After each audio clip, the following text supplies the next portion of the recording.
Olá, pessoal. Vocês sabem quais são os 3 maiores erros que os pedreiros cometem durante a concretagem que comprometem seriamente a durabilidade do concreto? Vocês querem saber? Vem comigo que eu vou contar para vocês. Eu sou o professor Aguiar e este é o canal Causos Concretos.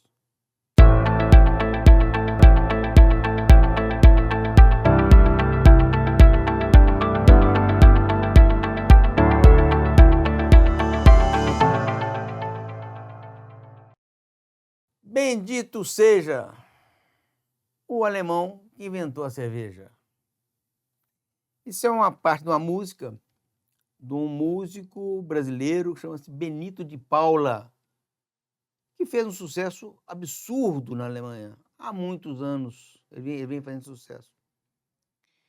E a cerveja, ela é constituída basicamente de 4 componentes: malte, lúpulo, leveduras e água.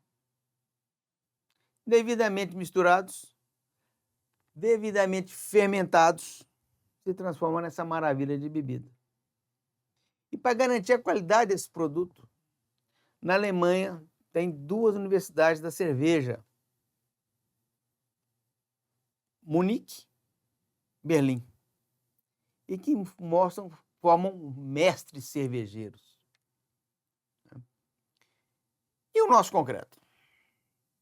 Nosso concreto, assim como a cerveja, tem também 4 constituintes principais, que é a brita, areia, cimento e água, que devidamente misturados,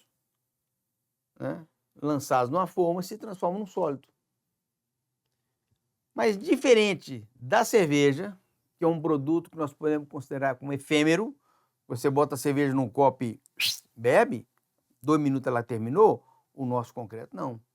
Ele tem, pelas normas brasileiras de desempenho para edificações residenciais, tem que durar no mínimo 50 anos. E aqui no Brasil, nós não temos universidade do concreto para formar mestres concreteiros. Nós não temos. As escolas de engenharias civis dão muita ênfase a cálculos estruturais, modelagens, e ensinam muito pouco ou quase nada sobre a patologia de concreto, salvo exceções, tá? Ensinam pouco sobre patologia do concreto. Não ensinam como acontece o envelhecimento do concreto, como surgem as doenças do concreto. E quando surgem as doenças, como se trata as doenças. Não. Então, apesar das normas brasileiras serem muito rígidas em relação ao concreto, o que nós estamos vendo obras se deteriorando precocemente. Obras que eram para durar 50 anos sem nenhum problema, começam a apresentar anomalias com 5 anos e problemas sérios com 5 anos. Isso tudo por causa de quê? Que quem faz o concreto é uma mão de obra desqualificada. Desqualificada porque não tem quem treine. Não tem quem treine, né? Bom, vamos entender como é que é esse envelhecimento do concreto, né? Porque a partir daí nós vamos ver os erros que estão sendo cometidos. Vamos imaginar um pilar com uma armadura lá dentro. Apesar do aspecto sólido do concreto, o concreto ele é poroso, ele tem uma rede de capilares. E exatamente por aí, por esses poros, pelas redes capilares, entram agentes agressivos ao concreto armado. Esses agentes estão presentes na atmosfera. Quais são? Gás carbônico, névoas salinas, umidade. Eles entram pelos poros lentamente, vão entrando, até chegar nas armaduras. Quando chega nas armaduras, instaura-se o processo de corrosão do aço, que vem a ser a doença mais recorrente do concreto armado. É a consequência do envelhecimento. Podemos chamar isso do câncer do concreto. É uma doença progressiva e que vai lentamente, paulativamente, deteriorando a estrutura do concreto até levá-la ao colapso, como aconteceu em Fortaleza, né? Bom, quanto tempo demora para esses agentes agressivos chegarem na armadura e começar esse processo, começar esse câncer? Quanto tempo demora? Pelas normas, 50 anos, mínimo.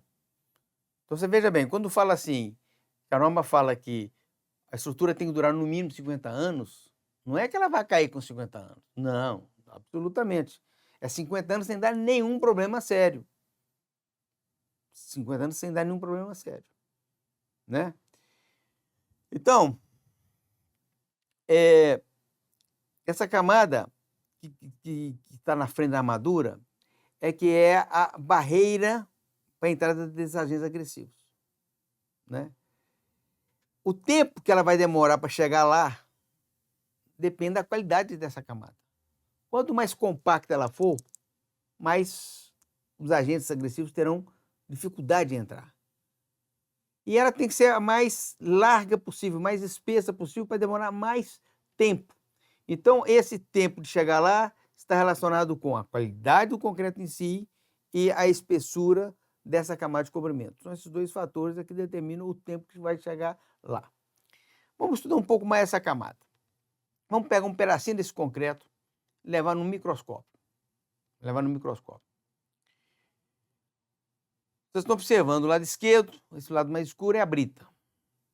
Do lado direito, o lado mais claro, é a pasta de cimento, a argamassa. Entre os dois tem o que nós chamamos de zona de transição. E essa região aberta, parece esponjosa. Isso são cristais de etringita e portlandita que são gerados por causa de excesso de água nessa região. Então, essa região esponjosa, né, é exatamente aí é que entram os agentes agressivos. Exatamente aí. E está relacionada com a quantidade de água do concreto. O concreto ele precisa de água, mas quando ela é em excesso, cria essa região esponjosa aí, né? Quando, por exemplo, você concreta na sua casa uma laje e não impermeabiliza, chove e começa a merejar água, gotejar, essa água está passando aonde? Está passando aí, nessa zona de transição, nessa região esponjosa. Quando se molda um corpo de prova e leva um laboratório para ver a resistência do concreto, ele rompe aonde? Aí, nessa região. Então, este é o ponto fraco, relacionado diretamente com a quantidade de água. Quanto mais água tiver, mais larga essa camada. Quanto menos água, menor ela é. Então, está diretamente relacionado com a quantidade de água. E aí vem o primeiro erro que os pedreiros cometem. Primeiro erro: botar muita água no concreto. Excesso de água. Por quê? Eles gostam de trabalhar com concreto molinho, fácil de trabalhar. Não têm a menor ideia do que estão fazendo, do crime que estou cometendo com o concreto a nível de durabilidade. E ao colocar mais água, você está alargando essa região esponjosa lá dentro, alargando os poros, alargando a rede de capilares e permitindo, facilitando a entrada dos agentes agressivos. Então, este é o primeiro erro que eles cometem.